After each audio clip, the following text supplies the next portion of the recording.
Everybody, welcome to Visual Communication Media. My name is Adam Rozeski. It's a pleasure to see each and every one of you.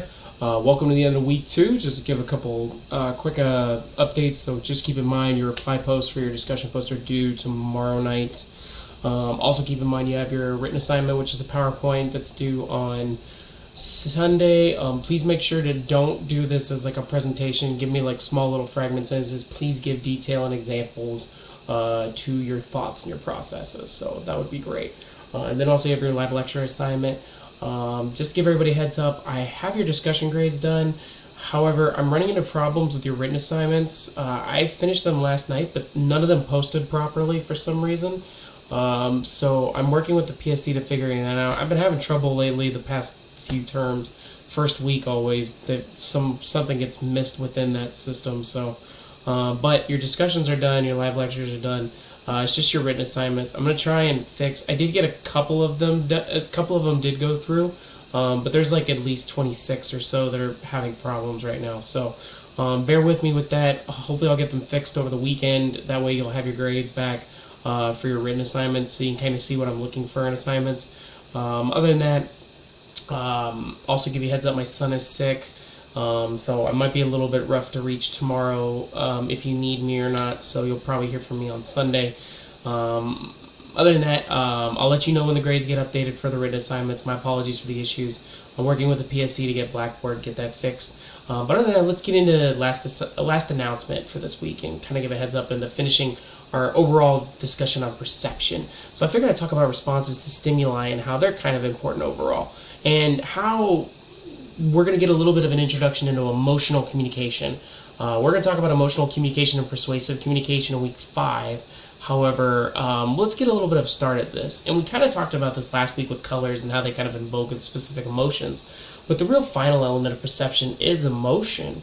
And it's tied to emotional responses, which is one of the 5 response types. And much like culture, emotion plays a large role in shaping our perceptions. Color affects emotion, but we can expand this to other areas of visual presence. And our emotional perceptions are shaped visually through color, lighting, and persuasive images, and so much more. So that really kind of ties into what we think about things. And we tend to see images a lot of days, especially with emotion, used in persuasive tactics. And we'll talk a lot about this in week 5, but we tend to see these in 2 different elements where they're used for engagement or subtlety. And a lot of times you see ads with engagement, they'll put somebody that's emotional, either super happy or super sad, and asking them to donate or do things to make you try to help their cause out. You see this a lot with like advertisements online where they like, hey, press this button and it'll take you to our site and everything, and then you can interact. That's engagement right there. Much like those like ASPCA ads and all that, they tend to be like that. Subtlety is the same thing too, where we tend to see subtle elements where we tend to see complex logos or complex images like Toblerone. They're obviously a candy from the Alps, but their logo is the bear, and they hid it in the mountain pretty well. And it works pretty good with how it's kind of tied with that too. I also think it's kind of tied to the title as well. I believe that's why you see the letters like kind of highlighted out with the bear and everything.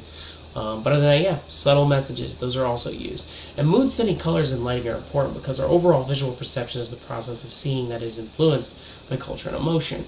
Who we are as individuals based upon our experiences help shape what we find appealing or not and how we might respond cognitively. Colors can give emotion, and they can give emotional responses, much like a sensory response due to a perceptual experience.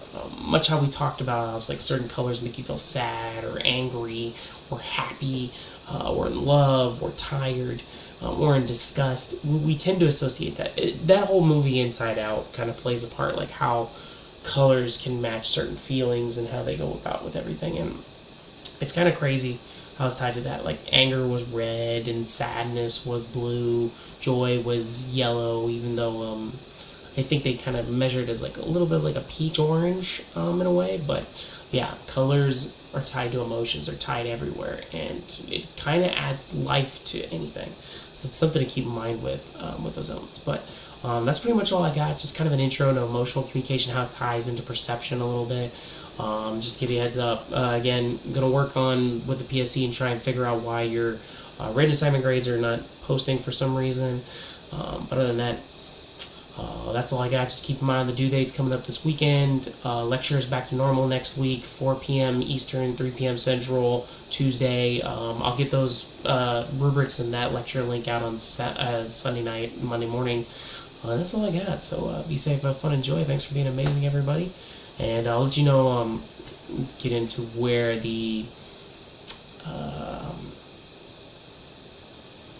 where everything goes with the PSC and go from there. Sorry for the brain pause. Other than that, have a safe weekend, enjoy, and hope to see y'all for next week. All right, enjoy, bye-bye.